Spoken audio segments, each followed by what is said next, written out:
Hi. Welcome to the Twitch stream tonight. Please tell me how my levels are if you're out there. Uh, I am your Twitch streamer, Mike, and I've just received this email just yesterday, and I figured I needed to just open it over the air as a sort of the spirit of the thing. This is a Twitch affiliate email. I've kind of been hustling for over a year now, I think. Maybe, has it been 2 years? It's time soup. I don't know. I've been hustling, it feels like for a while, to get 50 followers and do this and this. And I finally got this email yesterday after streaming about 4 hours of Chrono Trigger on the 26th anniversary of its release in America. And it says, "Nice work. You have leveled up to Twitch affiliate. The affiliate program allows you to start earning on your Twitch channel while you continue to build your audience and work towards partnership."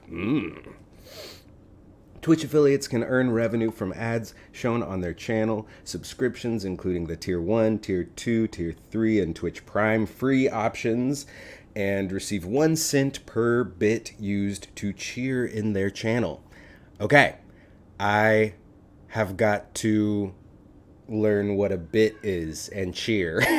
I think I know what that is. Is cheer just like seconds? Watched? I don't know. We're excited to see you join the ranks of those earning on their Twitch channel. We're excited to see you join the ranks of those earning on their Twitch channel. To get started, all you need to do is go to your dashboard, click on the settings tab, and follow the instructions you see there. Okay, here we go. I've been saving this click for over the air. From Hitchhiking Carpenter to Twitch affiliate. Yes! Brisket Tacos, you know me. Affiliate onboarding. Locked. Oh, my password. I can't do this over the air. I'm a fool. Of course I can't do this over the air. I knew this would happen. Okay, switching over to the wind scene. Everybody start practicing the tabs for the wind scene while I enter my password and verify and get my token. This is the first song that I'm learning from the Chrono Trigger soundtrack.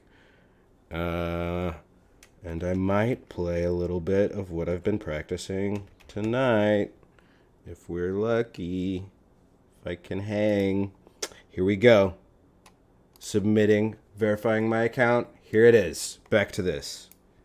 Affiliate onboarding. Manage or modify your payout information. Yeah, I can't do any of this over Twitch. It is password 123. You called it. If you want to go ahead and do the rest of my affiliate onboarding for me, go ahead.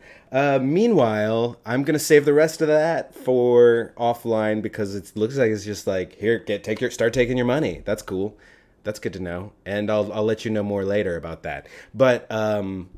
But I want to celebrate that, and I want to celebrate the 26th anniversary of the release of Chrono Trigger by screening tonight some things that I've been working on for also about a year. Like, it was about, let's see, it was July 28th of 2020. So a little more than a year ago. I've been obsessed with Chrono Trigger kind of from day one, since the first day I played it, and I knew I always wanted to do something with that obsession. And last year, during this pandemic, I finally decided I was going to do something and make a podcast about it. So I started talking about it to people, and I was working on a virtual conference with my friend Brad Hawkins at the time for a few hundred relationship therapists. And we were working on that, and we started talking about Chrono Trigger, and he was curious about the podcast production process. So we ended up recording a conversation around that time. And I would love to play for you now a little 6-minute highlights draft of that very first. This is the first recorded conversation I've had about video games somehow. I love video games. My whole life I've loved video games, but I haven't embraced it until I don't know recently, and so somehow this is one of the first conversations, if not the first conversation, that I have recorded about video games. 6 minutes of it here with Brad Hawkins. So enjoy, and then we'll come back, and then there's a special treat, a time capsule from 20 years ago after this 6 minute starter interview. So this was from July 28th, 2020. Here we go. This is, by the way, this is a draft. So I don't do my normal smoothing of edits where I like push in on people to hide the edit. It's just like hard edits. So apologies. But this is a part of the process. I like to screen these drafts with friends and viewers to just motivate myself to keep editing. So here we go. Brad Hawkins. The best way I can describe Chrono Trigger to a prospective new fan is that this is not a game you play casually. This is a lifestyle. This is a thing that you're going to be doing when you're 46 years old. And maybe if you're lucky, your friend will come to you and say, let's do a podcast about it. I've not really had a conversation about video games like that is recorded, and I'm very excited to talk about video games because I love them so much. And and I wonder if you could just like tell me your experience with Chrono Trigger so far. I know you played into it a little bit. I can't remember if you actually finished it. No, never have. Nope, never finished Chrono Trigger. I missed Chrono Trigger. I slept on, as the kids say, Chrono Trigger when it came out. I never had a Super Nintendo when I was a youngster. The Super Nintendo came out in, what was it, 91, right? And that came out during that brief period of time in my life where I was too old for video games. Between the time I was like 15 and 19, I was too old for video games. And then when I was 20, I was once again young enough for video games. Chrono Trigger, I didn't discover until much later when I got into retro gaming. And that was this past decade. The thing about Chrono Trigger, when I first played it, I didn't know the background. I didn't know how many different paths of divergence there were. You know, the games that I'm used to playing, even the Zelda games, up until Breath of the Wild, were fairly linear in nature. And you went from dungeon to dungeon and you really didn't make a whole lot of choices that had ramifications later on. Mm-hmm. And so I got the trial. I got tried. Were you guilty? I was guilty. Yes. Yeah. Did you steal the food? I did not steal anything. No. Did you take the cat back to its owner? I don't remember seeing the cat. I do not remember seeing the cat. Did you go to the pendant before you helped up the? Oh no, I grabbed the pendant before helping Marl up. Is it Marl or Marla? It looks like Marl to me, and I call her. This is going to be an interesting podcast because so many of these names I've only ever seen written on a screen. Yeah, Marl. Marla, Marl, Marley. I think I like Marley. Okay, I like Marley. Let's call her Marley. I got the trial. I got tried, and then I got convicted, guilty, and I got jailed. And I did not know at that time that there were indeed options I could have done in the past which would have made me innocent. Well, in the time between those actions and the trial is so long. You've been through an entire adventure in the past, and then you have to deal with the consequences of what you did like an hour ago. Like crazy. That is some next level shit, man. Yeah. That is, yeah. And ultimately, so that you don't feel too bad, you probably don't. But it doesn't matter if you're found innocent; you still get jailed. Okay. All right. Well, yeah. I feel too bad about that then. Because there's a conspiracy against you. You're the hero of a RPG. There's a conspiracy against you. Yeah, I hadn't played any real video game RPGs per se. Zelda, I wouldn't really count as an RPG. This was my first. So your first time, you said, and does that mean like you ever played it back then, or your first time recently, like on your Raspberry Pi? On my Raspberry Pi, yeah. I had never played Chrono Trigger until my Raspberry Pi. Cool. And I never had an SNES as a kid. Never knew about Chrono Trigger. My first playthrough, I got out of jail and I met up with Luca, and we fought the dragon beast, the robot dragon beast, on the catwalk. On the catwalk. The tank. It's called the Dragon Tank. Ah, yes, that's right, on the bridge Yeah. between the castle and the jail. That's right. Yeah. And I died so many times trying to fight that thing. That was a tough one. And I'm like, That's this a is hard the one. first boss? That's a hard one. Damn. Yeah. Yeah. And technically, it's the second boss because I think there was a boss inside the past adventure, right? Honestly, this is a perfect segment. Just that introductory segment. That's the perfect like sort of chapter kind of Yeah. segment, you know, because like it gives you go back to the past, you come back to the present, and then did you ever beat the robot dragon thing? Honestly, yes, I think I did. And then I lost interest at some point. I can always lose interest in anything. That's Sure. one of the hallmarks of my disorder. So you don't remember what happens after the dragon? Not immediately after that, no. I think this is a good setup. I think you have in your mind like a kind of Chrono Trigger mapped out. I have Yeah. a very hazy, like generalized kind of feel and no real specifics. So I think this is a good matchup. I think that Cool.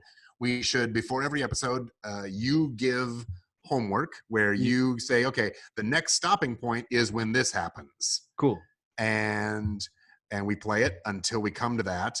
When we get to the part where there's a lot of branching, we might have to reevaluate because Well, if we can take a lot of divergent paths. I mean, at that point, I have like one. Yes. I mean, I feel like each of the paths is in its own episode. Absolutely. You know? Yeah. Yeah. Like, Yeah. like that's when it gets really cool and and then I'm a devout like proselytizer of Chrono Trigger by that time. But I've already become I've read a lot about Chrono Trigger. I've read, and I don't remember much of what I read. Mhm. One thing that I did get impressed upon me is how big the game is. Mm. And I remember being very impressed, very, very impressed that they're able to fit this whole game on a Super Nintendo cartridge, which were limited. Better than NES, but definitely still very limited by anything that we would consider modern. Yeah. Wow. Yeah. That's a big game. It's been too long. I got to go start Chrono Trigger again. Exactly. We should play it. Holy shit. All right. This is starting to sound like a cool game, man. We should really play this game. So that is the very first interview about video games, I guess, that I've done. And thank you, Brad, for being part of that. And we then recorded another interview after that. We played to that part of the game. We recorded another interview after that, but I have not edited that one yet. And meanwhile, I really felt like I needed to go back to the source to understand a little bit more why I loved this game so much and where this love came from. So I reached out to the guy that introduced me to the game like 24 years ago, probably 25 years ago. We were like freshmen or sophomores in high school at the time, I believe. And he's the guy that introduced me to the game. So I reached out to him and we ended up having a little Zoom chat for like 2 or 3 hours. I'm not going to show you the whole thing, but I have edited together a little, what I think is chapter 1 of our conversation about Chrono Trigger, which we both still happen to love to this very day. So here is a bit of that interview with Marco Ruiz. This is from May of 2021, almost a year later. Here we go. Hey, man. Hey! We did it! Yay, we did it. We're able to figure this out. How's it going, man? Good, dude. So are you class of 99 Yeah. as well? Okay. Yeah. That's fucking cool, because it's 1999 AD when Lavos comes to town. It is. It is. You know, and I honestly, I refreshed myself a little bit on some Chrono Trigger. Yeah. And I even found this really gnarly shirt. I wasn't able to get it in time. I was gonna like, man, that would have been cool. But yeah, it's crazy that it was 99, right? Because the game came out in 95. Do you think it's because of this guy? Oh, nice. Do you think? Party like it's 1999? I mean, Maybe. That was around already, right? You may be. It's funny, right? Because like all the things that in 90s that were supposed to happen now, like Back to the Future, right? Some of the things, or Mad Max, wasn't that 2020? Wasn't that supposed to be the whole apocalypse in Mad Max? Right. Johnny Mnemonic, I started watching this year. Yes. 2021. It starts with the title card, Internet 2021. 21. You're like Exactly. flying through the internet. I mean, I feel like we're doing something wrong though. We don't have flying cars. I know. I mean, readily available. Like we Not don't have our readily skateboards. available. Yeah. Elon's I'm sure working they're on out there it. somewhere. But Elon Musk, I think, is or I guess Jeff Bezos Right. looked like Lex Luthor in that mecha suit. Right. So we're getting there. So my memory kind of sucks. Like what I just want to start off like what do you remember about you about I guess how we know each other, and what do you remember about introducing me to the game, if anything? Yeah, I do. I mean, honestly, I just remember our core classes, to be honest with you, as far as hanging out, like geography and stuff like that. But it was more like, hey, I like video games. I like video games too. Have you checked this out? And then it was just a click from there. I remember I was really big on Chrono Trigger, of course. And then back then, like Super Star Wars was Super Nintendo, and then ushering into the whole PlayStation age, because like the PS1, I think was in our junior year. No, it was earlier than that because I remember Final Fantasy VII. That's right. And yeah, and I remember playing that over winter break. Like, that's all I did. See, I don't think I ever had I didn't have a PlayStation until I got married. Yeah. Came with the marriage. I do remember borrowing someone's, maybe we rented like a PS2, whichever one had 8 on it. I think it was the one, Final Fantasy 8, the one with that looked like it was PS1. That was PS1 Final too? Fantasy 7 and 8 were on PS1 Okay. and 9. And then I think PS2 had Final Fantasy 10 with Titus. So, but you think Final Fantasy 8 was PS2? It was one, but it was one. 2 discs. Oh, it came with 2 discs. Yes. I still have mine. I wonder. I mean, you didn't lend me your PlayStation when I had my wisdom teeth out, but I think I could have even lent you the games. You might have lent me the games. I don't know, because I remember playing at least through 1 disc of Final Fantasy 8. I never played Final Fantasy 7. I remember watching people play it, like the cross-dressing scene. But I never. But I myself didn't play it until recently. But back then, with us, Super Nintendo was still super hot, man. Yeah, Super Nintendo was where it was at. That's what I remember. And PS2 only came later in my life. But really, Chrono Trigger was the first and only like real RPG that I played. Like I wasn't. Maybe that was where this discussion came from, because like because I like my Mario, and and wasn't even that into Zelda at the time. And you were like, no, you gotta check out. You gotta try. Yeah, and the thing is, better than Final Fantasy. It's one thing. One thing about me that's transcended over the last 40-something or 20-something years is I still get just as hyped. When I get hyped about a movie or a game, and I'm like, dude, you gotta check this out. This is awesome. So I was just like back then. And I was telling my wife this morning, I was like, I never played any of the Mario games. I played Chrono Trigger was my jam. I played Legend of Zelda: Link to the Past, and then of course like Super Star Wars, the X-Men game on the Super Nintendo, Super Street Fighter. I was huge into fighting games, and those were like my jam. But Chrono Trigger was like that RPG that really was just. And it's because they were different in the way they did their fighting. It wasn't so turn-based like some of the other ones, and the story was compelling. The score was fantastic. It was just one of those that just got you, man.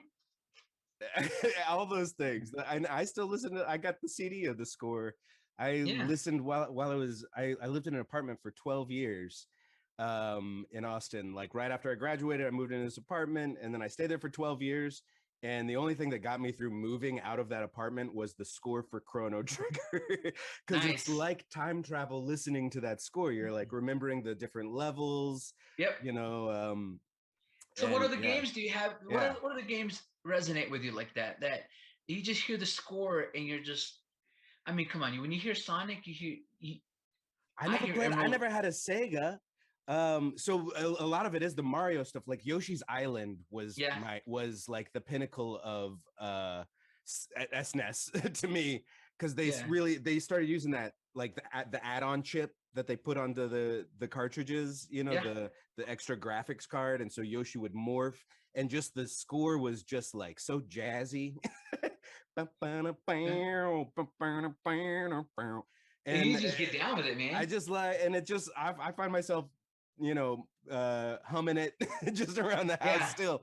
It's Yoshi's Island. I don't know what the deal is with that, but I didn't even play Link to the Past until college, like when I started getting into emulators and downloaded a Super Nintendo emulator on my college PC and played the shit out of Link to the Past, and then I was blown away by that game at that point. And then I love that game. The levels of that game, like then you go to the other side, or the whatever it is there, and the whole map is dark now, and there's this whole other world that's underneath the world. I love that shit. Like, yeah, dude, and it just flips, and you're just like, flips. What? But like, it's funny because you wonder how many of these medias, right, like Link to the Past, Chrono Trigger, and how much of it has influenced all other folks that have. I mean, you think of like, you almost described what Stranger Things, right? With the other side. That's right. The what do they call it? The upside down. The upside down. Yeah, it is basically the upside down. Yeah. And then you have like Chrono Trigger who you go back and forth, and overall it overarches this story that you're saving the world. You're saving the world from something that's taking all of its resources, that's taken, and just causing more havoc from other planets. You got to stop these little spawns before they go out.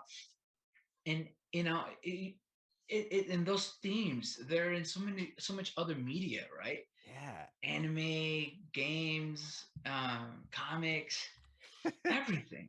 Yeah, and I only really learned in the last few years, when I've been really digging in on the backstory of Chrono Trigger, that the illustrator, the concept artist, is the same guy from Dragon Ball. Yep. And that makes so much sense. And it's just like they put so much into this game. I mean, Flea and Slash are in this game. Talk about pop culture. Like, there's characters named Flea, Slash, and Ozzy. Yeah, exactly. Were you already into metal at that point in high school? Yes. So I got into metal, I would say in middle school, in 8th grade. And honestly, it started with Metallica Hit the Lights. I was at the flea market. If you remember, back in Fort Worth on Henderson, there's this big old huge flea market there. I would go around and I saw this little cassette tape and this hammer with this blood on it. It's like said Metallica. And I was like, well shit, this looks cool. So I started listening to it. And my parents were old school Mexicans, dude. I grew up with and that's all we listened to, right? So when I played this stuff, my mom was like, Saca este pinche diablo de aquí. Get this goddamn devil out of here. What are you listening to? Right? So, oh yeah, man. And then how long did it take for you to, learn the guitar and, start a metal band? I taught myself learning Carlos Santana songs and Metallica songs. And in high school? Yes, in high school. I bought my guitar senior year. So back then I had a BC Rich Warlock. It was blood red. I had the casket a case for it. It was a coffin. So, you lay it in there, you open it up, it's all velvet inside, velvet red. You get the guitar out. Oh, dude, I thought I was cool as shit, man. That's cool. And did you immediately try to put bands together, or later on? So after, I went to high school, then college, and then started working full time, because I don't know if you knew, but like my dad died when I was in a junior. Well, a lot of people didn't know a lot of stuff. Yeah, and I kept a lot of it close to the chest, right? So I was actually working full time when I was in high school. So I was working full time, like 40 plus hours, and just going to school, doing my thing, and then I, with my money, got my guitar and stuff, and later on, and I say that because I went to college for a couple of years, but I had to go and work full time, 2 jobs, and I started working at Hot Topic eventually, and then I was a manager there, and I met a bunch of folks, and we put together a band. Cool. You know, and we called ourselves Artificial Messiah. There's nothing out there, you know, but it was back in what, 2001, man. This is before all this crazy social media and all Right. this accessibility. And I we played have a few shows here and there. Did you have a MySpace page? Oh yeah, yeah. Back in way back in the Yeah. days. I mean, you know, with your top friends and your music playing as soon as you scroll. Yeah. Yeah. Man, times, man, how they change. We went for a little while, but then honestly, just got older, got in life, and I got my first kiddo. He's 15 now, so now we're at 2000. Yeah, isn't that crazy? Yeah, it's so crazy. It's so crazy. You know, I had to work, and then I was in Hot Topic for a while. Then it's literally night and day. I had long hair, wore chains and spikes and the whole thing, and cut my hair off and put a suit on. And I was an account executive for a finance firm. Whoa! And just, well, that was the name of the title. I just did loans. Then when did you move over to GameStop? 2008, right as the bottom hit the whole like recession, right? So I left that finance firm, which was HSBC, which was huge, super huge in the States for a while. And I left about maybe 5 months before the whole bottom fell out. And I remember my friends, they found out they lost their job on the news because HSBC announced, hey, we're going to pull out of consumer lending. Holy shit. Yeah, dude, it was nuts. That's crazy. So I got a job at GameStop. I was a store manager for 8 years for them. And then I worked at the corporate office, you know, worked my way up. And, but dude, that love for games, it stayed. Like I remember when Chrono Trigger came out on the DS and sharing that with these kids that never experienced it before, and they got to experience it for the first time. It was awesome. They did make me feel old. I remember one time something that's always going to stick out. And I was like, this little punk ass kid in front of me. It was funny. So I was like, oh yeah, I used to play. I think it was like Street Fighter. Oh yeah, we played this in arcades. And they're like, why didn't you just play this online? Oh, this is before the internet. You were around before the internet? I was like, God, dog it, kid. Yes, it's not that, well, whatever. You know, but we just, it was fun. You know, it was seeing that aspect of gaming and it really growing and even bigger, you know, because I followed PlayStation all the way up to, well, I don't have the PS5 yet, but you know, I have PS4 and I play a lot on, well, not a lot anymore, but I play on it every now and then. Yeah. So have your kids been exposed to the Super Nintendo stuff yet? Or are they like into their own? Oh, okay. No, so have you forced them to, or did they kind of come to it on their own? It was, so, you know, another huge passion of mine is Godzilla. And just like Godzilla, and with Super Nintendo stuff and the old school games, I just introduced it, man. It's in their blood. It's in their blood to just like it, man. Yeah, from birth, like you had the DS with you. Yeah, so I think on Facebook, I think it's a boy. Yeah, it's a boy. Well, I mean, my son's name is Luke, and he's like, I named him after Star Wars. I was like, whoa. Luke, I am your father. So I mean, it was doomed. He was going to be into Star Wars and comics and games and Godzilla and all that stuff. Hell yeah, hell yeah. No, it's funny. It's like 3 years ago, I think I posted a picture on Facebook where I was playing. I bought that Super Nintendo that came out, that little box Super Nintendo with those pre-programmed games in it.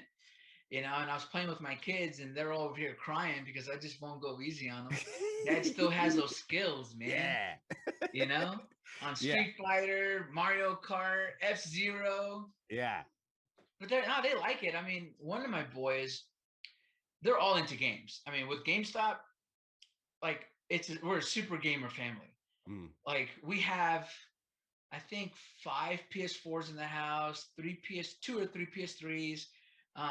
4 Xbox Ones or 3 Xbox Ones. We got like 3 or 4 Switches in the house.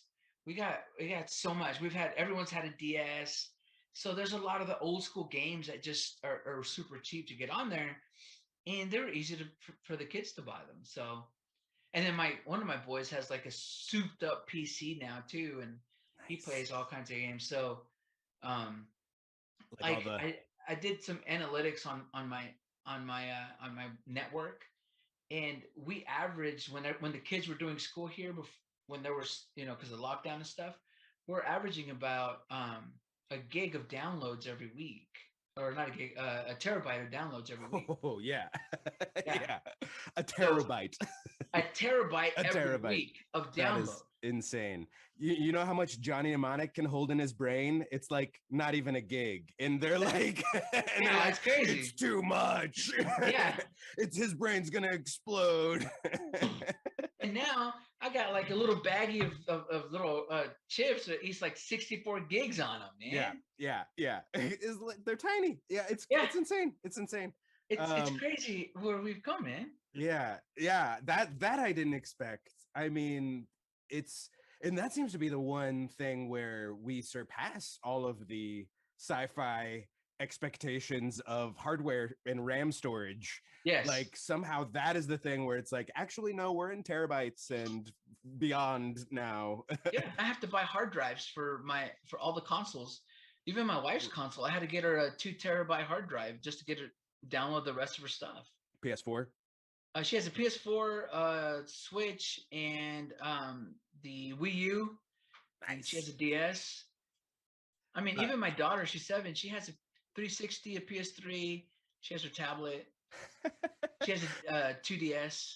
You guys are so literate over there. You're so technology literate. We have to be, man.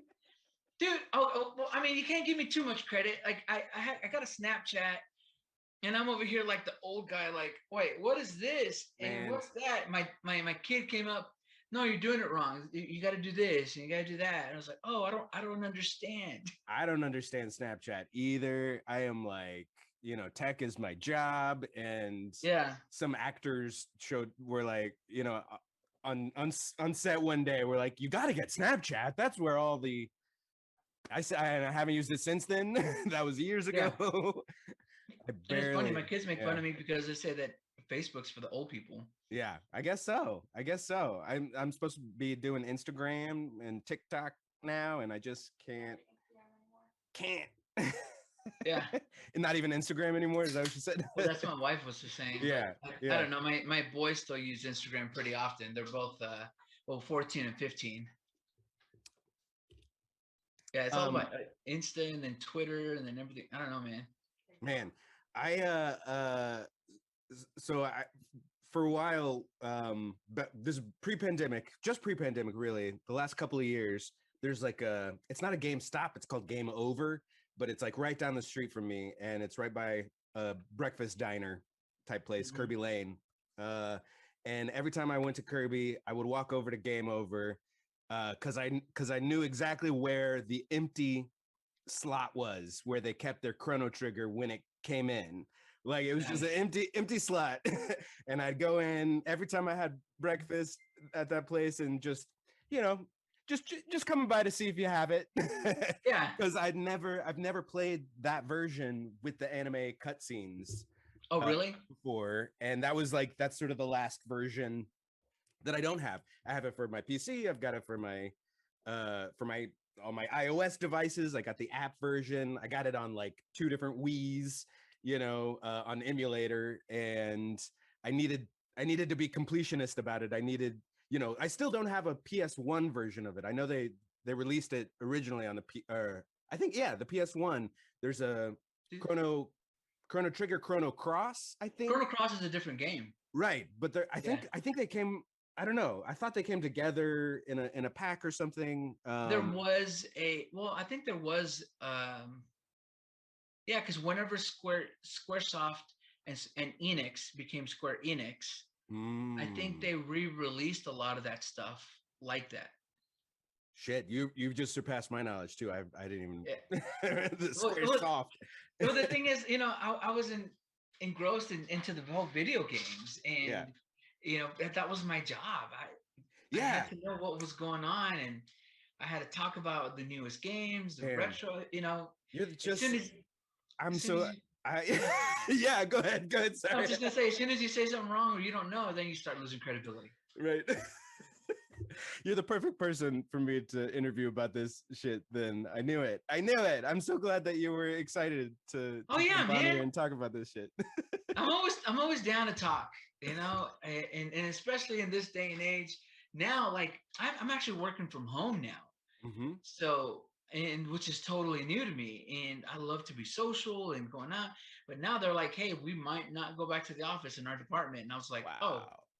you know, Oh, you're one of the people that like going into the office. I do because I get Yeah. to see more smiling faces and interact, and I like to talk. And I mean, I don't like getting COVID. That's not cool. Yeah. But you know, Yeah. Yeah. yeah, Yeah. What a crazy world. I mean, yeah. I don't know. One of the questions I want to ask is if if you could travel through time, of course, like what points might you go leave messages for yourself, or uh what kinds of things might you change? I mean, I not to get too heavy, there's a moment where you can change the fate of Luca's mom. Yeah. Do you remember this? Yeah. There's nothing else like that in the entire game, Mhm. but Luca gets one chance to change her own personal past, and holy shit, that was impactful. It was. And I'm going to save discussion of that for another episode of that podcast series because it gets kind of heavy and we talk about loss and grief. Marco and I both lost people, family members in our lives. And this game, it deals with some of that stuff. Oh boy, does it deal with some of that stuff. And so thank you for watching that draft. Both of those drafts. There's still a lot of work to be done. There's a lot of whittling to be done still, and I'd love to add music from the game and little scenes from the game to to give it a little more mood. But you got to start somewhere. So that's those are my first drafts of both of those interviews. Next up, I wanted to do one more. I want to do one more video screening, and this is for Paul, if he's out there. I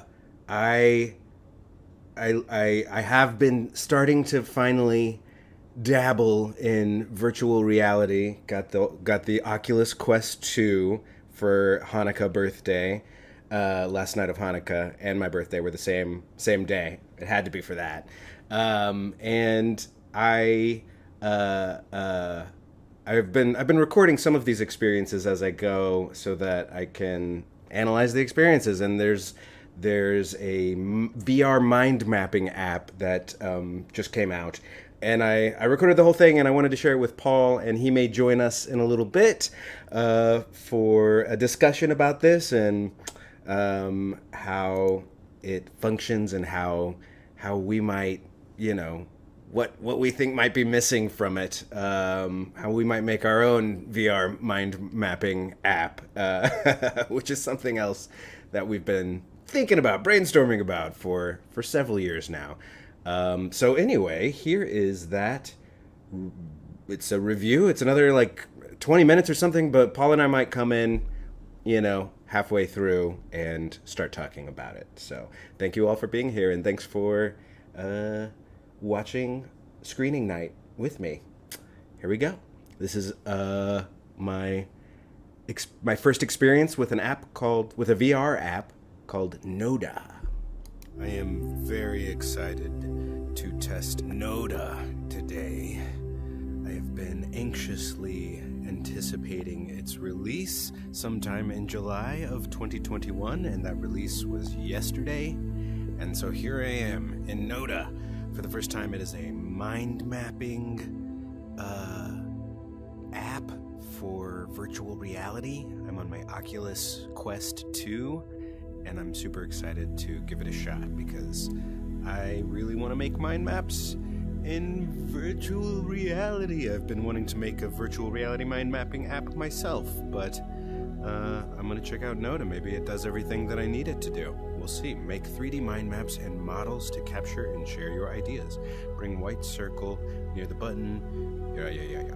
When button highlights, pull trigger. Oh no. What's going on? Do I need to restart the app? It has been open for a while, so... Alright, let's restart the app. Quit. Here we go. Very excited. Very excited. I haven't been this excited about a mind mapping app ever. There we go. That's the contact we're looking for. Tour. Let's start by creating your first node. A node can represent any kind of idea, concept, or object of interest. Touch the blue ball to the right and squeeze the trigger to create a node. When you've made a node, you can put a title on it. By voice or keyboard, touch the node, then squeeze and release the trigger. Try typing the word idea. Ooh. Idea. Bada bing. Now make another node to the left. This time keep holding the trigger and say the words another idea to try the voice recognition. Wait. This time keep holding the trigger. Oh, I'm still going. Cancel. Idea.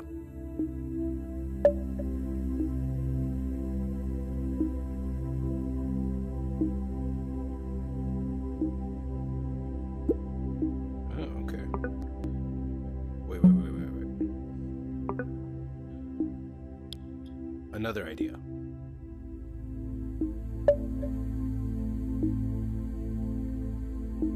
Now make another node to the left. This time keep holding... Oh, whoops. This one. Another idea. Ah, much better. Now you have two nodes. Let's connect them to show a relationship. To make a link or connection, place the white circle on a node. Squeeze the trigger and drag it to another node. Bada bing. Very nice. By repeating the two actions you've just learned, you can build unlimited structures of knowledge and wisdom. That's the essence of Noda. Haha, one at a time, two at a time. This is brilliant. I love it. I love it. A third idea. Okay, this is going to be awesome. Let's continue to some more features. Great. You can change the color and shape of nodes, add notes or an image or a web page. Cool. Change connection line types or add labels to links between your nodes. Squeeze and release the trigger to edit. Cool. Shape. Beautiful. Images. This is good. Very good. Can I upload my own images? That's what I want to know. Maybe not yet. That's okay, but dang, that's what I want. This is great, though. This is really great. Okay, notes.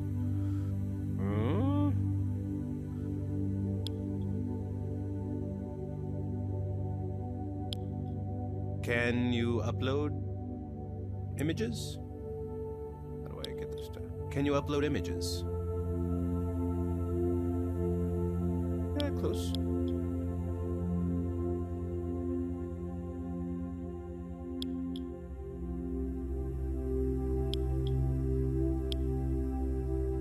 Weird. Delete.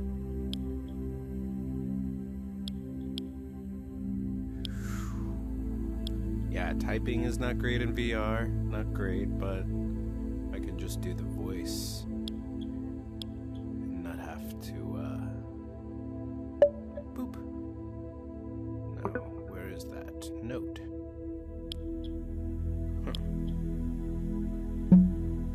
Where's the note? Where's the note now? You can change the color and shape. Yes. Color.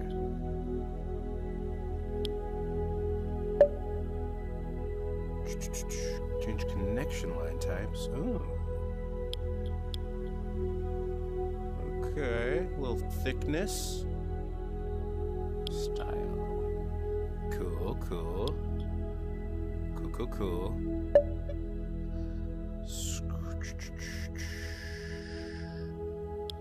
What else we got? Moving and resizing. Place your hand over a node and squeeze the grip button to move. Grab with both grip buttons to resize.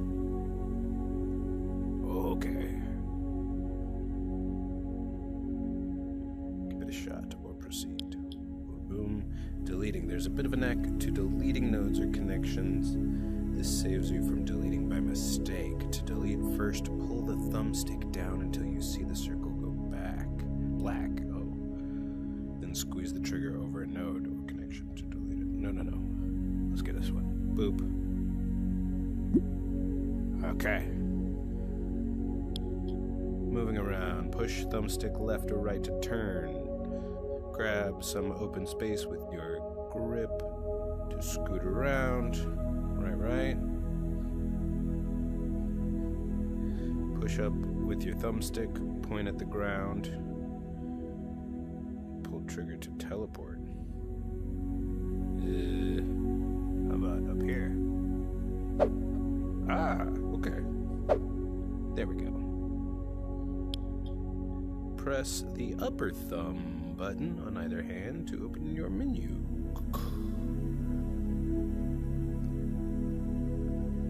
Press the upper thumb button. No, that's a node.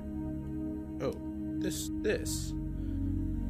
Upgrade. We hope you enjoy using this free version of Noda. Upgrade to unleash your creative potential with speech to text. Oh man, they're gonna lock me out of that immediately. Additional locations, binaural beats, unlimited maps and nodes. Yeah.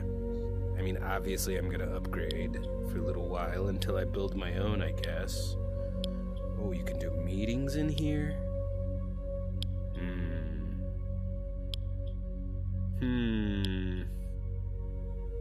Oh, okay.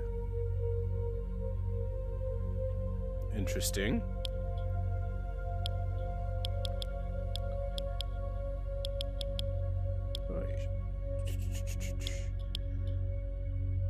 There we go. Now I want to be able to, say, but that's all right.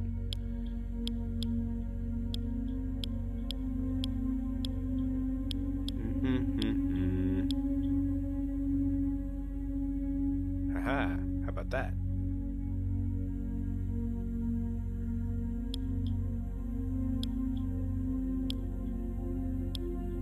Boom. Whoa, not pretty. There we go. Oh, I broke it.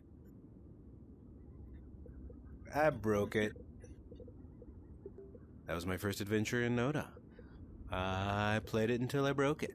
That's how we roll. My website broke it. It was looking cool though. Looking pretty good. Don't like that there's immediately a subscription model. Oh, did I lose my... I think I lost my shit. Well, I'm not going to redo it all right now. That's my first trip in Noda. Alright, here we are, back in Noda. And first off, I wanted to see about changing this music. The drift sample seems to be all I can do, so let's turn it off for now. Settings. Obviously keep that on. Location. Hanger. Let's try a gallery. Can't. Gotta get the full version. Alright, so I've made my first node over here. 2 old cats. That's a project I'm working on. Let's do storybook. It's a different project I'm working on. And can I just make a new node that way? Nope. Gotta make a new node first.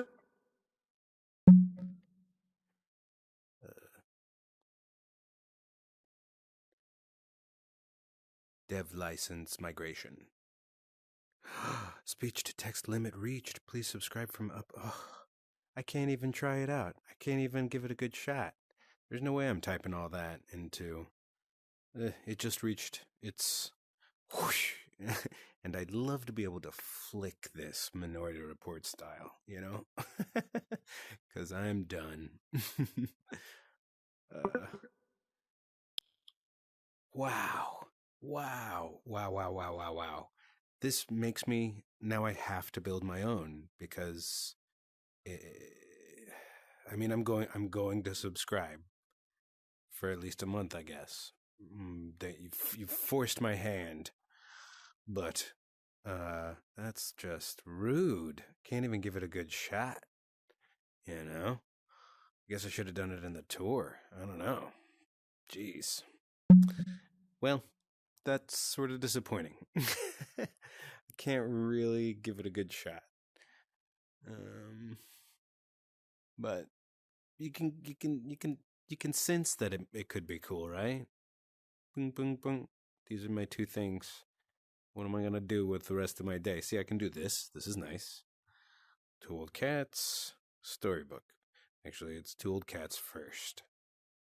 And then storybook. But both tonight. All right. I think I figured out how to actually give it a test drive with all the full features, and that's by staying in this tutorial. And while I'm in the tutorial, I think I have all of the features. I'm pretty sure. Yeah, I can do all the things. I can change shapes.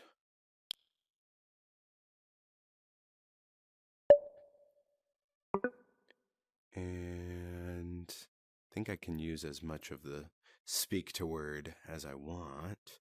But of course, this will all go away, I believe, once the tutorial is done.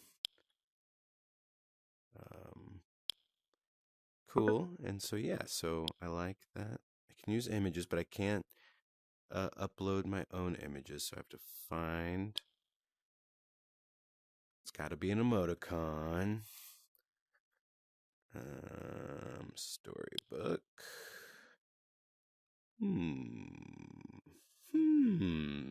It could be lightning in a bottle. Oops, oops, oops, oops, oops. I had not selected it. Boop. Good. And then done. And then image. Oh, okay, cool. That's fine.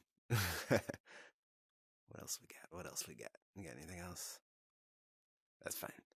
And the notes are just notes.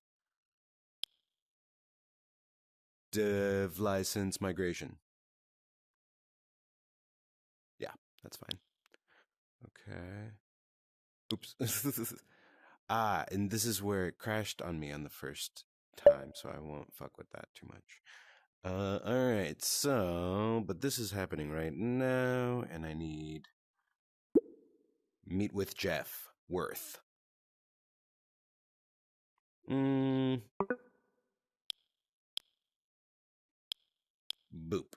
There we go. So, boom, we have our first connection. Alright. Meet with Jeff. I don't know that there's much more involved in that project, but this one, these two are, stuff's happening. Let's see. Edit session 2. Edit session number 2. Edit session number 2. That's good. Edit session number 3. Okay, that's fine. Boop. Boop.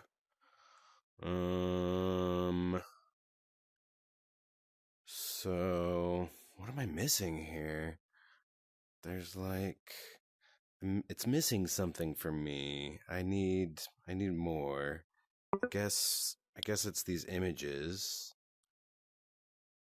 I guess I would. Here's numbers. So this is my first task for today, right?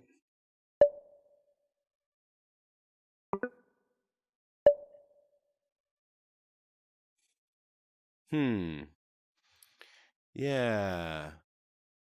I mean, sure. Okay. There you go. You know? Here's my projects. Ooh. So just what? Did I just make a duplicate? What? That's cool. I didn't know. How did I do that? Oh, I did both triggers. Is that what did it? Interesting. Okay. I like that it can be all around me. I do like that. That is super cool. It's a good proof of concept. Proves that there's some value in VR mind mapping, obviously. I mean, my arms are already getting tired. But this is that's not what I wanted to do. Oh. I forget how to. Oh, I did it. I deleted it. Whoa. This one. License migration. Boom. Boom. This is another this is maybe number 2. So whoosh.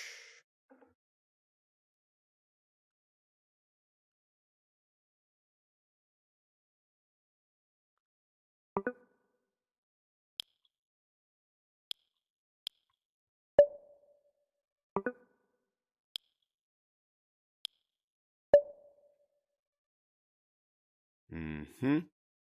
Mm-hmm. But first, I meet with Jeff Worth. Right now. I need to leave the house and go into the real world.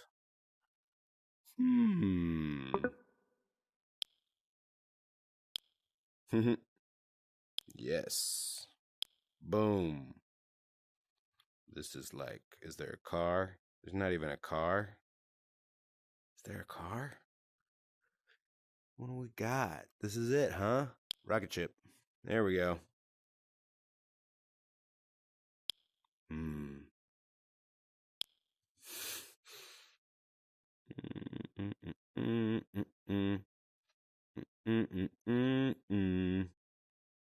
Well, at least there's a clown. All right. There we go. I gave it a good test. And this is it on features, I think. Pretty much. I mean, yeah. Another idea. Another idea. How do I seem to be stuck in the tutorial? Let's X out. And boom, it all stays. That's cool. It's all there for the moment, at least. And then there's oops. Bloop, bloop, bloop. That's fun. Explore more. Binaural beats audio, nice. Saved. Let's save this. Check. Boom. Location, music, settings, browser. Oops, I did it again. But now I think there will be a limit. Trial. Try it. Try. Yeah. Speech to text limit reached. Please subscribe from upgrade menu. So I found a good workaround to actually be able to give it a shot with the speech to text, because I just don't think it's. I don't think it is at the place where typing in VR without a keyboard is very much fun. I don't know why I'm doing this, but it's what's happening. Bloop bloop bloop. All right, but no, this is all arrows need to be there, because that's what I'm doing right now. All right. This has been a test of Noda. Mind mapping in VR. Mind mapping in VR. So thanks for sticking around and watching that test of Noda. I have on the line, I believe, this is my first time trying to have a call in a while, but I think on the line there should be Paul. Are you there? Okay. Can people hear Paul? Can anybody hear Paul? I may have. I don't know if I did this right. Can anybody else hear Paul? Okay. All right. Yeah. I should have. No, you can't. You can't hear yourself on Zoom. Ooh. Oh boy. Oh boy. Well. Oh. Yeah. What about now? Try it again. I'll try again. Oh, yep, I can hear myself now on Zoom. So now I gotta stop on the Zoom, but you can hear me. I can hear you. You can hear me. I can hear you. People can hear everything. So tell me, what are your first thoughts about this mind mapping app? It's great. Thank you so much for having me on, Michael. It's been good. We should do this again soon. Okay. Great. It's great to have you, and have a great night. So you're right. It seemed very much like a proof of concept, right? It seemed it's like, I wonder, is this what like people when they were like starting to play Atari, like is that what this is kind of like a little bit, where you can see the potential and you're like, damn, this is gonna be, this is cool, but it's gonna be really cool like in a little bit. Yeah, in like maybe another year or two. Give it another year or two. Yeah. We were talking while watching that video, and I felt like ultimately a little disappointed, and like it was just a proof of concept. Like here is the basic minimum viable product of mind mapping in VR. And to be fair, I haven't really seen a lot of other stuff in that space in VR. So I was happy. I was, like I said in the first video, I was like checking the store every day to see if it had come out yet. It was on my wish list, but in a way, I appreciate that it's the minimum viable though, because you were saying also that it still felt immersive, and it still felt to you that it did prove part of the concept, right? Sure. Yeah. Ultimately, I feel, like it confirmed my theory that being immersed in a space with the nodes around you, with words, potential tasks, would have some kind of soothing effect on my ADHD, and perhaps, let me focus a little more on the things at hand. And I think it did conceptually. Like, it didn't exactly, because of all of the things that are kind of missing from it, I think, or because of the typing in VR thing, right? The obstacles, those kind of took me out of it. So there's still stuff that was taking you out of it. It does seem like we are not there on typing in VR yet. Like, that's my main takeaway. The speech to text is absolutely necessary in that app, unless you have like a floating keyboard. I haven't connected a keyboard to the Oculus yet. I don't even know if you can do that. I guess you can, but like you have to point and click on the virtual keyboard in front of you, and it's just not fun. It's not fun yet. And so if the keyboard was a little more fun, like maybe if the keyboard was like maybe if the keyboard was bigger and you could do the thing where you like kind of move it around and it does the word for you. Yeah, well, I think I think that's like those are the next big steps that need to happen in the VR space, is like figuring out that keyboard thing, and maybe doing the line text thing that might be nice, or Oculus does already seem to have the technology figured out a little bit of recreating your hands in the VR space when you're in there. It's got these two cameras out in front of your headset, so you can look at your hands in the VR space and do gestures like, like this opens the menu, the main menu for Oculus. But every app has to program that into their code base in order to access it, and I feel like it's very, like you said, it's like very beginning stages. I'm not seeing a lot of apps that take advantage of that part of the Oculus system yet, but it's cool. It's there. It exists. I can see my hands and move them, and the fingers seem to move just like my fingers are moving. So why can't you just like figure out the key spacing, the tippity typing, the tippity tip. It's going to be so hard for a programmer who isn't me to figure out. I bet they're going to do it. I know that they're going to do it. I know people are working on it. I feel like it's more likely to be gloves, though. I still think it'll be There gloves. are gloves. Gloves like exist. Lightweight gloves, Yeah, gloves exist. And those, I think, they're more accurate right now than the video sensor on the Oculus, the gloves. Yeah. I forget what they're called.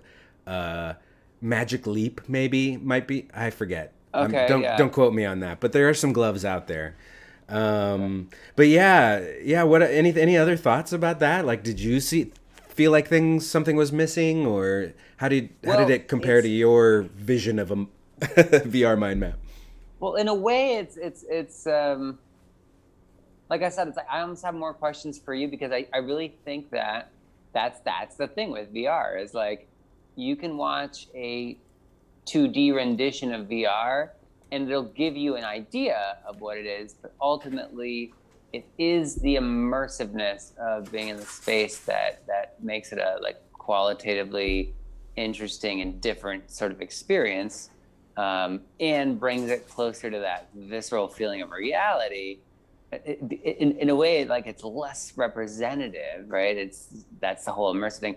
But then if you're taken out of the reality too much by things like the keyboard and just other areas where it's not dialed in yet, then I guess it's a little bit of a confusing experience, right? So that's why I'm curious for you. You were saying it was immersive. You felt like you got this interesting benefit of there being a spatial, mind map. Because this would be, have you ever made a spatial mind map that's 3-dimensional? I would say not a 3-dimensional one. No, I mean, maybe a 2-dimensional rendition in my sketchbook, but all the mind mapping programs I've used so far have been 2D. And I think maybe our installation work was some of the closest.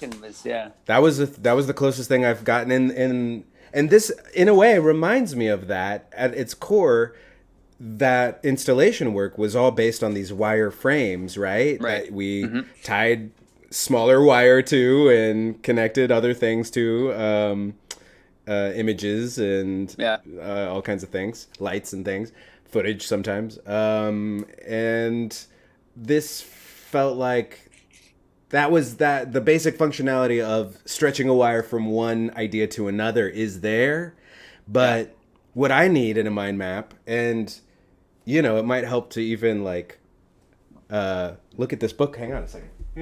Okay, I'm hanging. I think I can do this. Look, it's the mind map book.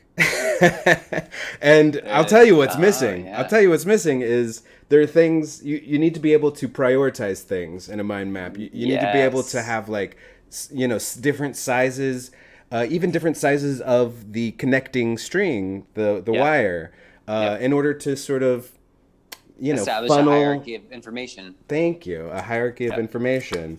So, that's what's really missing from this one. It's just all the information is the same. And so I'm looking around the space and it's like nothing calls out to me.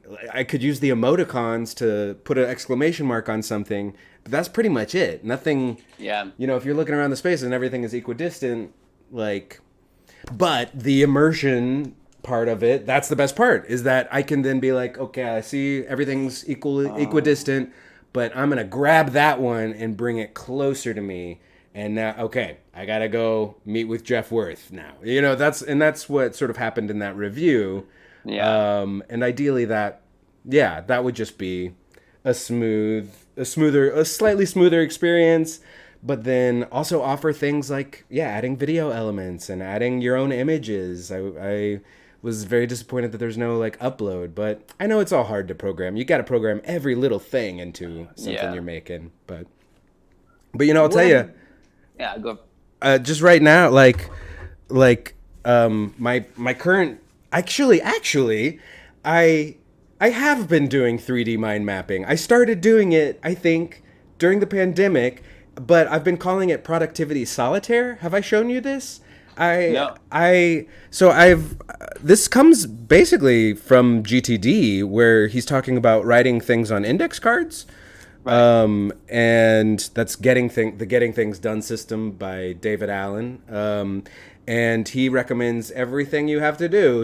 If you're having trouble figuring out what to do, you got to write it down on an index card, and you can write other details on there, but just to have it like a sort of a canvas for it. And I've taken that, and I'm like, an index card is too much space. I cut up an index card into like 4 pieces. And so I've got these little cards, and now I play Productivity Solitaire with it, and I'll try to show you here what's going on. So this is, it's going to be hard to read. You can't read. There we go. A little bit. So this is what's happening right now. What's on my list? I got Mimcast and bumper editing to do. And what's developed over the last year is these action cards have developed, which are a different shape. So these kind of are floating, and I can like attach them to different project cards. Like the bumper is a project, Mimcast is a project. Tonight I need to record some audio for Mimcast, but I need to edit the bumper. And that shit works for me, and it is 3-dimensional, come to think of it, because I'm like picking the things up, and I'm like, I put it here, and I put it here, and it feels nice to collect the cards at the end of the day and be like, did this, put it on the done for now pile, and then, you know, so I've kind of created my own VR mind mapping experience in RR, real reality, for the moment. But I can't like go and attach a video file to one of those index cards. So Not yet. Yeah, I like that. Not yet. But that's kind of the idea that I want to go with and turn into VR, I guess, is that you can take these things and like flip them over, and then there's a whole bunch of information and connective tissue, and you can click on it and go inside it, and you know, that's a lot. I know it's going to be a lot, but that's where my ambitions lie, my friend. Yes. No, I mean, it's also kind of great to see that it's still, you know, it's been a dream that's been something we've been talking about for a while, and so it's like it's still not quite there yet. It's still out there to capture and go after. There is another app that seems to be a little slightly more what I'm talking about, what we're talking about here, and it's called Drift Space. Drift Space VR, and I would love to try that, but in order to try that, I have to install something called SideQuest for my Oculus Quest. It's because it's still in development. It's like a beta, but I really do want to try that next. That's my next one. So I'm gonna have my friend Carlos help me install SideQuest and get on that next. That's my next big VR review, I think. But I'd also love to show you some Altspace sometime. That is a glorious place in there. Yeah. How are you doing otherwise? You know, good. We just gotten a new house, and we're starting to kind of get more settled in, and unpack boxes and we're about to start hanging some art, I think, this weekend, and Nice. just stuff like got a toaster, that kind of thing. Ooh. Yeah. Very nice, very nice. I love toasters. Yeah. Toasters are art. Some of them. Toasty. Yeah. We almost got some fancy toasters, but I don't think we did not opt with the fancy toaster at the end of the day. That's fair. Yeah. Save it for later. Save it for, a special occasion, another special occasion. Yes. Well, yes. congratulations. Like That's a fancy microwave. Yes. Yeah. How are you doing, man? I'm doing all right. I got this Twitch affiliate thing. I got it today. Did I tell you? Did you? Yeah. So what? Did you? Yeah. Talk to me about that. I'm not really sure. I thought I was gonna unveil the whole thing and do it all live over the air, but first step is entering in all of your bank information. So I'm not gonna do that live over the air. No. But No. apparently now I can somehow start to monetize Twitch. So I don't know. The more viewers you get, the more money you get. I don't really know. There's also subscriptions. There's tier 1, tier 2, tier 3 subscriptions, and I don't know what that's all about really. But I'm about to end this stream pretty soon, I think, and dive in and check it all out. Hell yeah, dude. Yeah, but I'd love to have you come talk again and maybe, play some music on a Monday or send in a music track. Or whatever. It's good to have you on the stream. I feel like it's good to have you on the stream because you were one of the first people I was streaming with back a year and a half ago. Whenever we started doing this, we were doing all kinds of happiness is a choice experiments on this stream to no one. stream about the stream. Yes. So this is, I believe this right now is an episode of the stream about the stream. That we've tripped into, but that is the Tsats. Yeah. Any other thoughts about the mind map thing before we close that subject for now? I think it was rad. I think, but I see the limitations too, but it's cool. I would want to check it out. I'm still curious to see. Oh yeah. I did have a question. So is it hemispheric? Or is it more three-dimensional? You can kind of walk around in it, and does that make sense? Are you just placing things? You were saying equidistant. Is it just all around in a hemisphere? You can place them at different spaces, and I believe you would be able to walk around in them. But but the Oculus only lets you walk around so much, itself before it's you've left your guardian area. So that might be tricky. But yeah, I could duck around and, walk around one concept, Did the label follow you? I was just curious about that. I think so. I think the label is always facing you. I believe, but I didn't try to put anything below me. So that would be an interesting test for sure. Yeah. And it's good to test this stuff out. It's because I know that it's hard to build one of these things. I was working on a VR app some years ago, and we got to this point where we started working on more accessible UI features, to make it a little less confusing and make sure that people see the instructions. Maybe they follow you around, and that all got it got a little complicated, and it kind of broke the app while we were still working on it, unfortunately.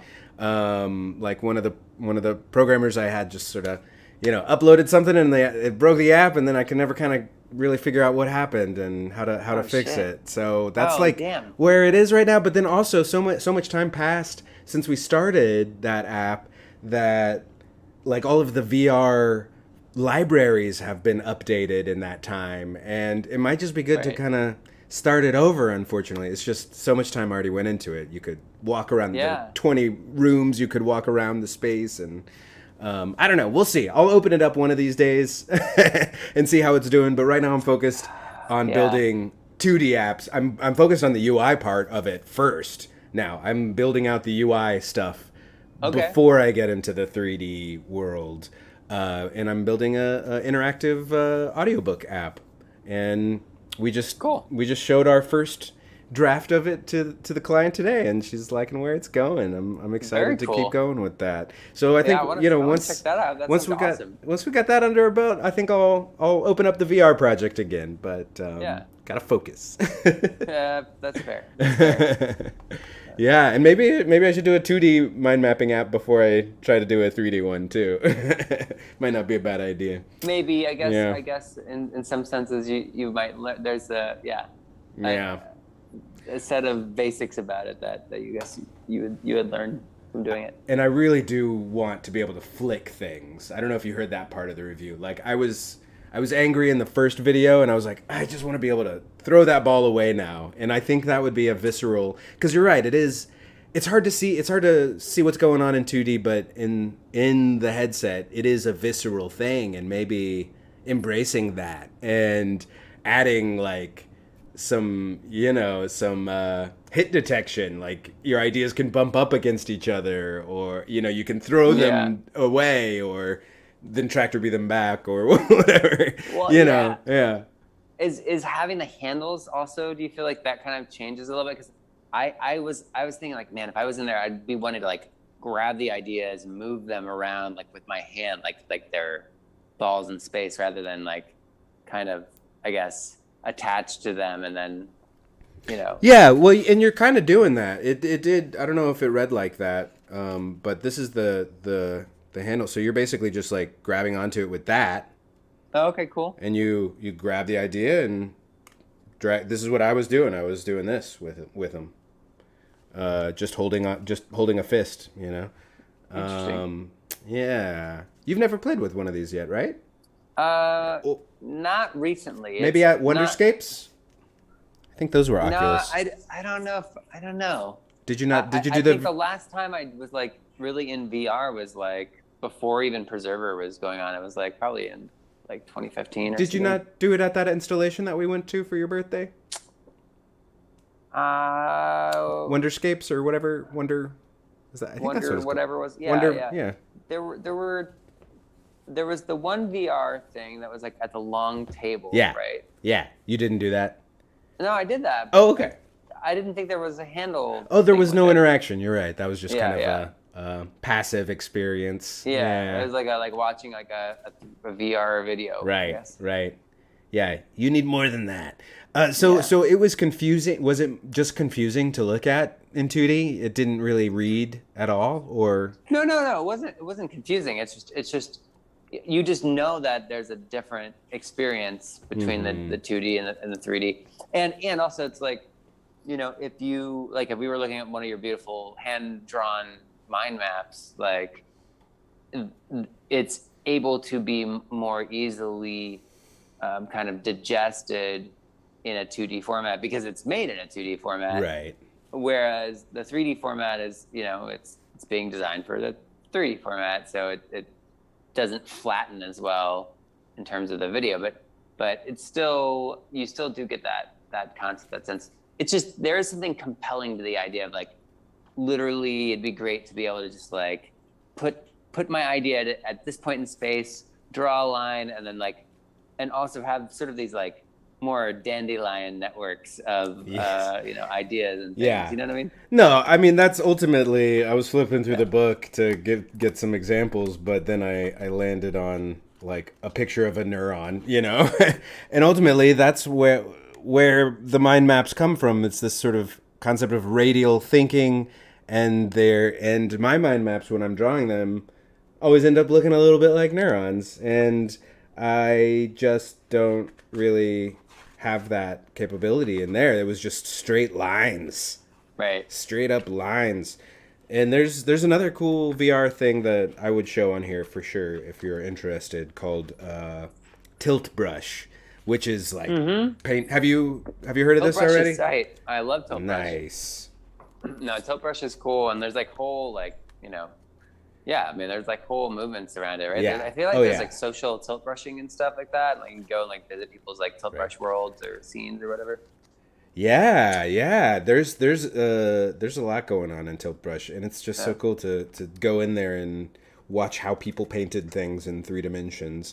But I tried to use it early on when I was exploring. I tried to use it for a mind map, and it's difficult to write in there. It's difficult to type. You know, I don't even know if there is a text feature or anything. But see, it's like this is a cool one, and it looks a little bit like a neuron. You know, like they're sprawling and yeah. I don't know if that's what you meant by dandelion, but Oh, I mean, I think I mean like the idea. So, like one thing that's hard about mind mapping sometimes when I'm doing it, or even on a 2-dimensional flat but digital space, is like, oh yeah, that's fucking rad. Oh, that's very creative. That's some 3D, 2D, yeah. I like that. I like that. But it's just sometimes like when you're trying to organize the things, and then all of a sudden you want to like quickly reorganize what you got going on, and it's just like things are getting too condensed here. It's like, or like this clump needs to grow, but then you have to like move around all the other like clumps of ideas around it, and you know, because it gets to be like it gets kind of tricky. But then if thinking of if it was in a 3D space, you just have a lot more space to kind of have. Yeah. Oh, that's nice. You know, and that's what a lot of mine, the line work there, you know, the heavy line under codes to the smaller lines of the things under codes. That informs a lot of my style of mind mapping, I find.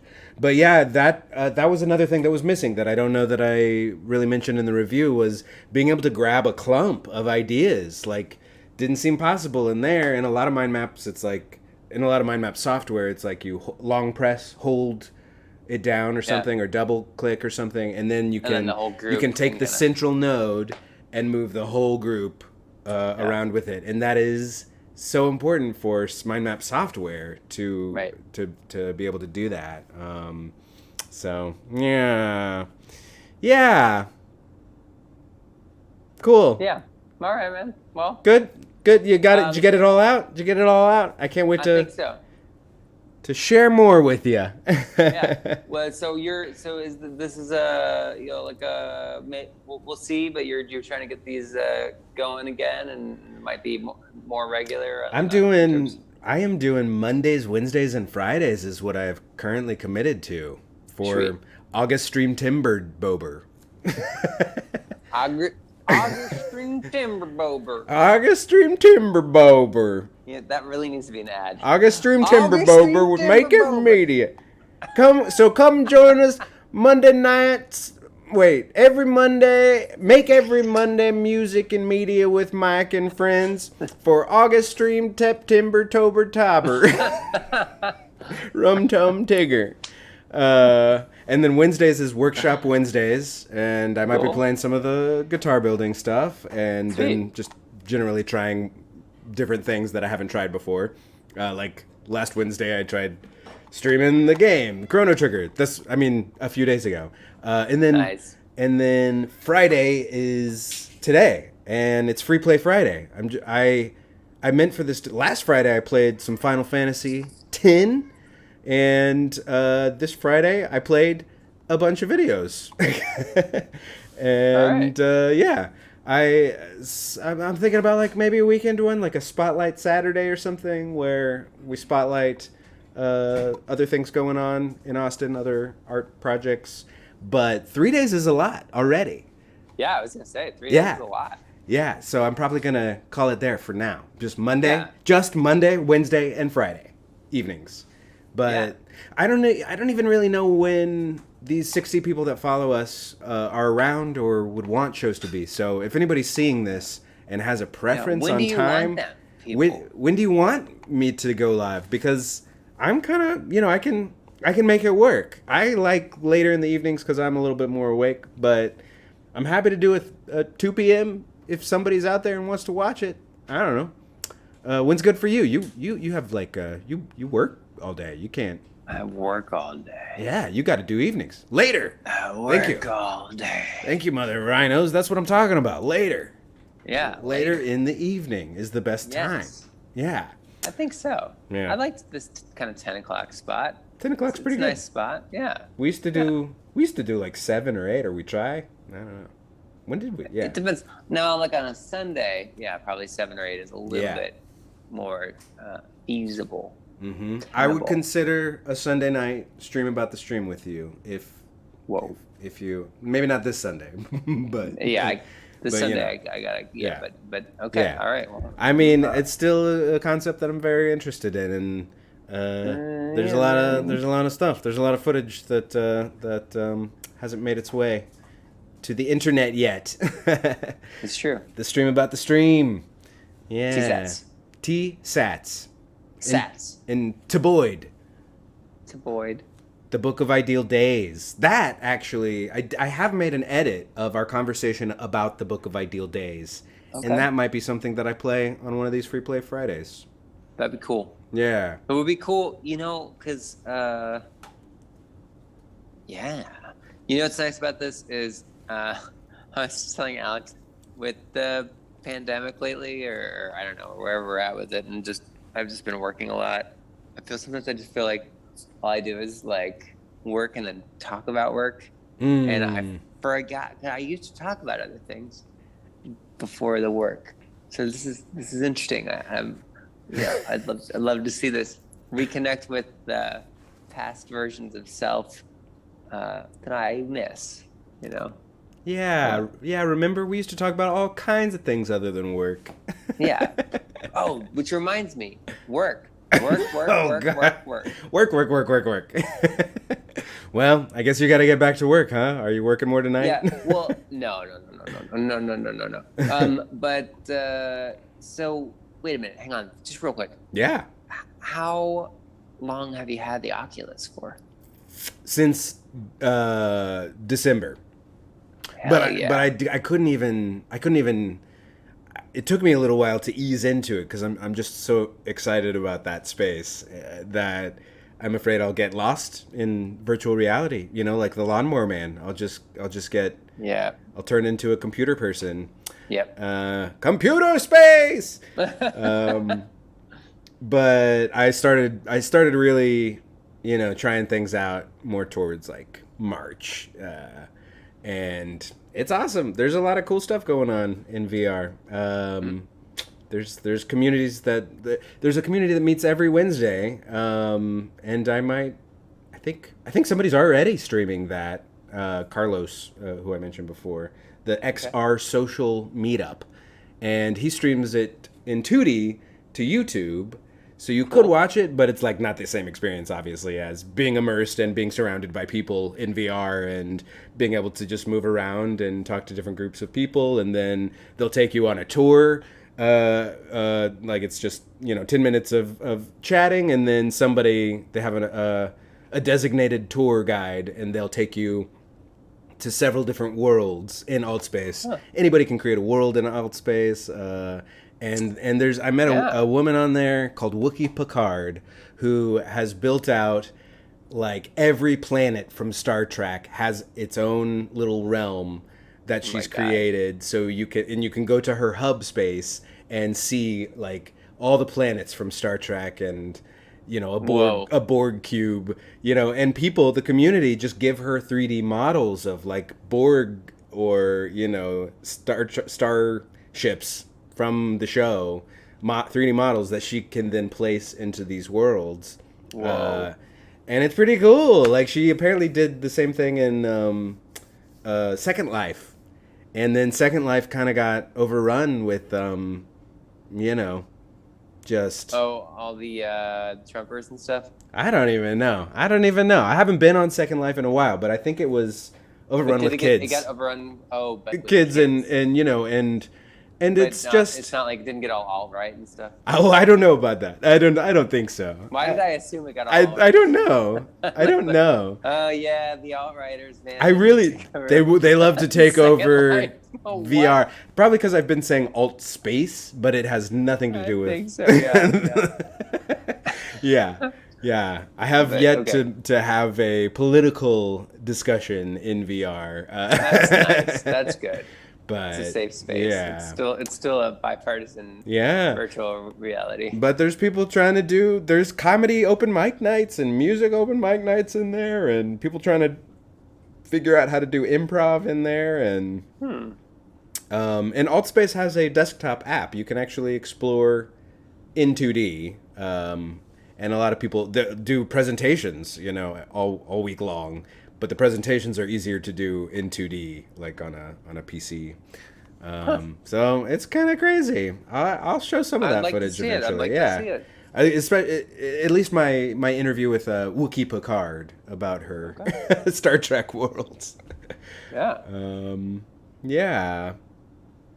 Was that your only question? Any other questions from the audience about mind mapping or VR or Twitch affiliatehood? I don't have any answers on that, but I think you're right, Mother of Rhinos. The more twitching, the more affiliating. Yeah, that's for sure. Yep. Affiliation. Polly, thanks for being here, man. Yeah. Thanks for having me. joining. Oh, I can see your face now. I didn't know that you were Yeah. Oh, you were. I thought we were looking at each other, man. This whole time? No, I was just looking at myself because I didn't know you showed yourself. But yeah, it's okay. Should I show people what you look like, or do you want to stay off camera? Yeah. Should I show people? I don't know. Tell me how do I look? I don't know. Hang on a second. Let me. This is. I wasn't prepared. I wasn't prepared to show people how you look. It's okay. But here we go. I'm gonna do it. I hope it. I hope this is a lot of. It's gonna be worth it. It's gonna be worth it for everybody. It's gonna be worth it. You're gonna be in this like tiny little screen at the bottom. See, everybody, that's what he looks like. Hi. Hey. Yep. Hey, Mikey. Hey, Hi. Polly. How's it going? Let's see if I can make you a little bit bigger. A little bit bigger. This is good stuff. This is good. Good. This is like the old days when I used to just... Here we go. And there you go. Okay, hey Mikey, this is the Now office. you're in a Ready? little box. I'm in a little box. Do you want to see the office space? Sure, if you want to show everybody. Ooh, new Got office. 3 You just monitors moved. set up. You just moved like in there just at the end of last month, right? Yep. That's right. Just moved in. So this is the new office space. There's a little loom in here. There's a sleeping dog. You got a loom? Alex has a loom. What? And she's gonna weave. That's so cool. Yeah. I fell asleep last night watching someone play Loom on Twitch, which is an old school video game. Another of my favorite old school video games. You know what? Loom. I like that. Is it just somebody weaving? There's a whole sort of race of people called the Weavers, and they're robed people, and you're never supposed to look at a weaver. You're never supposed to try to remove their robes and see what they look like. That's hard, especially if it's Sigourney. You know? But it was right. But all the puzzles are solved by you have a staff, a magical musical staff, and it's all music like down the staff. It's like A B C D E F G, and you have to play certain songs. Songs are spells. So like, you know, one. Like if you play C, D, G or something, it makes you teleport or something like that. This. But, yeah, it's good stuff. It was the first game that I ever played that had like voiceover to let you know how old it is. Like it's like a voiceover narrative or something. Like it had the main character had a voice, and the computer was able to play the voice, and you could hear this person, and it was a British person. And so it felt very fancy. And yeah, it was completely voice acted. Totally, full cast of voice acting. Damn. I would recommend it. Loom from LucasArts. From LucasArts. Yeah. I think I played a couple LucasArts games back in the day. Oh, did you play some Monkey Islands? I think so. I think really probably I played some kind of Star Wars game. Oh, yeah, that's fair. That's fair. Yeah. You know what I fell asleep to last night? Have you seen this on Netflix yet? I think it's called Fantastic Fungi. No, I have seen it that it exists on there, but I haven't checked it out yet. Pretty good? It's fun. Nice. Yeah. I'll check it out. Recommend it. I'll check it out. Cool, man. Well, thanks for being here. Thanks for being a part of my my first stream as a Twitch affiliate. Twitch affiliate. Yes, we shall see what that means after the stream, and I'll let y'all know. Next time, I think, at this point, it's Friday. Next time is going to be some royalties Monday. For this, right? I think you get like a percentage of a cent, because I think I get maybe 1 cent. I'm not... Okay. I mean, this person who was playing Loom is the Spider Cookie, and they're great. They play all the old point and click adventures, King's Quest and Quest for Glory and Space Quest, and they have a lot more followers than I have, and have been doing this for like 4 years. It was their 4-year anniversary yesterday. That's where they were doing Loom, their favorite game. But they say they don't make hardly any money off of it. They make like $100 a month, maybe. But hey, man, you know, it's something. It's something. We'll see. It's now I'll see what the actual possibilities are. But I think like it's Twitch partners who are maybe actually making a living doing this. And that's the next tier up. It's a bit far away, not to deflate, my enthusiasm about getting affiliate, but I don't even know if I want that kind of fame, honestly. Like, if you got 1 million people watching you, it seems like... Hey, you get ready for it, Michael, okay? I'm not ready. You need to be prepared. I don't want it. It's going to happen. I don't want it. It's going to happen. I do not want that. I don't want it. I do not have this money. All right, my dude. Well, I'll talk to you soon. Yep. I'm gonna end the stream, and then hang up with you if that's cool. Oh, okay. Yeah. That's good. Cool. Well, thanks for watching, Mother Rhinos and everybody else out there, and I'll see you Monday at 8 is the next thing, I believe. Monday at 8 for Make Every Monday Music and Media, and I'll be playing, some music, and some friends will be playing some music and stopping by remotely, not actually stopping by, because stage 5, y'all. It's precautions. It's real. The Delta Stage is real. 5? Yeah. I really should. That's not funny. I'm sorry for everybody who's suffering right now. It's rough out there. It's rough. But yeah. gallows humor. Gotta keep it. Yeah. Keep it. Joseph Gordon-Levitt. That's right. That's right. All right, gonna end on that. Oh, also, tomorrow, Saturday at 12 p.m. Eastern, the Race Against Time, they're on Twitch, or raceagainsttime.io. They are streaming, they're doing a 2-day marathon of Chrono Trigger. They're gonna get all 13 endings. They try to every year, and it's all a fundraiser. Chrono Trigger. Yes! It's all a fundraiser for the Trans Lifeline, which is a great organization. So I would highly recommend, if you're looking for streaming this weekend, I'll be hosting them on my stream, which requires no work from me. But I will also be watching and participating in the chats over at the Race Against Time. It's their 8th year to do this, and they're so good at it. They've also got a Chrono Trigger podcast that I found when I was researching, doing my own, called the Zeal Archives. You're a nerd. Yes, I am, and this nerd is signing off. Thanks, everybody.